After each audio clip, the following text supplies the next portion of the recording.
শুক্রবার সকালে জাতীয় প্রেস ক্লাবে আয়োজন করা হয় ডিপ্লোমা মেডিকেল অ্যাসোসিয়েশন অব বাংলাদেশের প্রতিনিধি সম্মেলন।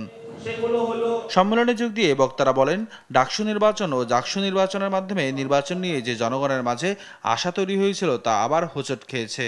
তাই আগামী নির্বাচনের জন্য তরুণ সমাজকে সচেতন হওয়ার আহ্বান জানান।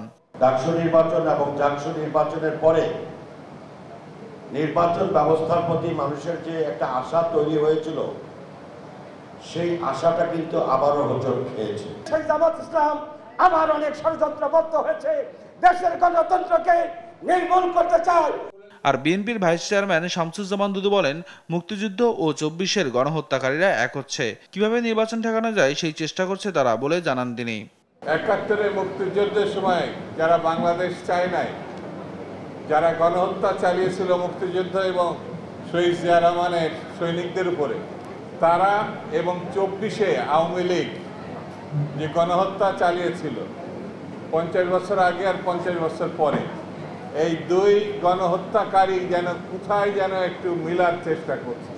এদিকে ডিপ্লোমা ইঞ্জিনিয়ার্স অ্যাসোসিয়েশনের নবনির্বাচিত আহ্বায়ক কমিটিকে সঙ্গে নিয়ে সাবেক রাষ্ট্রপতি জিয়াউর রহমানের সমাধিতে শ্রদ্ধা জানিয়ে বিএনপির স্থায়ী কমিটির সদস্য ডাক্তার AZM জাহিদ হোসেন বলেন, মানুষ নির্বাচনের উপরে আস্থা রাখতে চায়, তবে এমন নির্বাচন আয়োজন করা উচিত নয় যে নির্বাচন প্রশ্নবিদ্ধ হয়।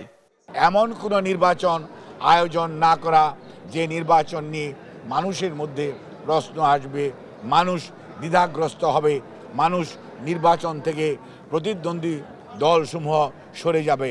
আর নির্বাচন যারা আয়োজন করেন তাদের ডানে বামে না গিয়ে মধ্যপন্থায় থাকার আহ্বান জানান AZM জাহিদ হোসেন। আপনি আপনার নিরপেক্ষতা দিয়েই। নিয়াজ মোরশেদ, দেশ টিভি, ঢাকা।